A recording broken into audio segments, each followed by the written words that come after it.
ఈ రోజుల్లో జుట్టు రాలేదు కానీ డాండ్రఫ్ కానీ జుట్టు అంతా డ్రై అయిపోతూ ఎక్కువగా ఉంటుంది. దాన్ని ఎలా కంట్రోల్ చేయాలని ఇప్పుడు చూద్దాము. మనకి ఇంట్లోనే ఇవన్నీ కూడా అందుబాటులో ఉంటాయి. న్యాచురల్గా హెయిర్ ప్యాక్ తయారు చేసుకొని హెయిర్కి అప్లై చేసి తలస్నానం చేసినట్లయితే మంచి రిజల్ట్ ఉంటుందండి. ఇవన్నీ కూడా అందుబాటులో ఉంటాయి ఇంట్లోనే.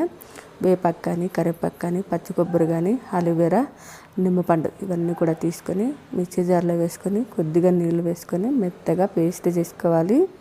మరి ఎక్కువగా నీళ్ళు వేసుకోకుండా కొద్దిగా నీళ్ళు వేసుకొని పేస్ట్ చేసుకొని ఈ పేస్ట్ని వడగట్టుకోవాలి. తొక్కంతా పక్కకు తీసేయాలి.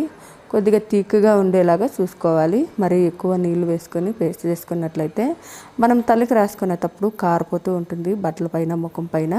అలా కాకుండా కొద్దిగా థిక్గా రెడీ చేసుకున్నట్లయితే తలకి అప్లై చేసేటప్పుడు ఈజీగా ఉంటుంది, కారుకోకుండా. ఇలా మొత్తం కూడా వడగట్టేసుకొని తలకి అప్లై చేసుకోవాలి.